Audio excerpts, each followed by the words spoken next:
রাস্তার হাল দেখেন, আজকে রাস্তার কি অবস্থা। এখানে তো মেম্বার তো টিএমসি মেম্বার আছে নাকি, তাহলে আজকে এই অবস্থা কেন? ভোটের সময় তো তারা জোর করে পায়ে ধরে যে ভাই ভোটটা দিদিকে ভোট দিতে হবে, না হলে বিজেপি চলে আসবে। তা বিজেপি চলে এসে কি হবে? টিএমসি থেকেই তো এই বিহারাতে মারপিট হচ্ছে, হারোয়াতে মারপিট হচ্ছে, তাহলে বিজেপি আসলেও তো সেম, আমার মনে হয় সেমই থাকবে, আরো বেশি হবে না, একই থাকবে। এই টিএমসি বিজেপি এদের ভয় দেখানোর জন্য শুধু আমাদেরকে এরকম বলছে, কোনো ব্যাপার না। এই টিএমসি আর বিজেপি হচ্ছে, এরা কি বলেন তো, এরা হচ্ছে ভাই বোন, এরা এক বৃন্তে দুইটি কুসুম। টিএমসি বিজেপি, টিএমসি বিজেপির নয়নমণি, বিজেপি টিএমসির প্রাণ, একে অপরের সঙ্গে পরিপূরক, কেউ কাউকে না হলে থাকতে পারবে না এরা। তাই বলবো 2026-এ আপনারা দেখেছেন ভাঙড় বিধানসভাতে 2021 সালে একমাত্র বিধায়ক, সংযুক্ত মোর্চার একমাত্র বিধায়ক গেছিল ওখানে, নওশাদ সিদ্দিকী ভাইজান। নওশাদ সিদ্দিকী ভাইজান এই 5 বছর কিভাবে লড়ছে। তাই 2026 সালে নওশাদ সিদ্দিকী ভাইজানের হাতকে শক্ত করার জন্য আপনাদেরকে বলবো যে প্রত্যেক বিধানসভা থেকে অন্তত 10টা থেকে 20টা এমএলএ আমরা যদি যেতে পারি, আমরা পাঠাতে পারি, তাহলে নওশাদ সিদ্দিকী ভাইজান আমার তো মনে হয় এই সরকারকে টলিয়ে দেবে, ঠিক তো নাকি?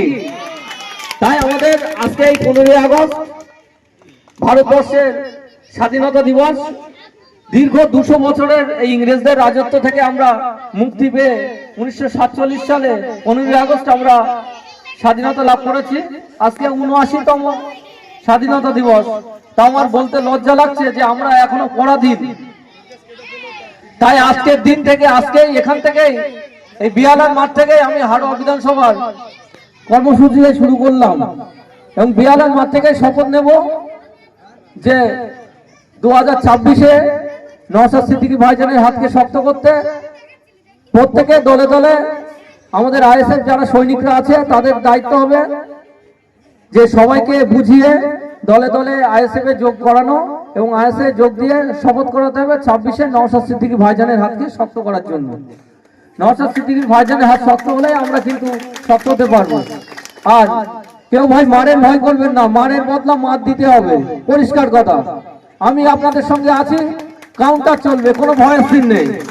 বাকিটা পিয়ারুল ইসলাম দেখে নেবে, আপনাদের হারোয়ার ছেলে, এর আগেও সঙ্গে ছিলাম, আপনারা দেখেছেন, বর্তমানে সঙ্গে আছি, ভবিষ্যতে যদি বেঁচে থাকি সঙ্গে থাকবো, কাউকে ছাড়বো না।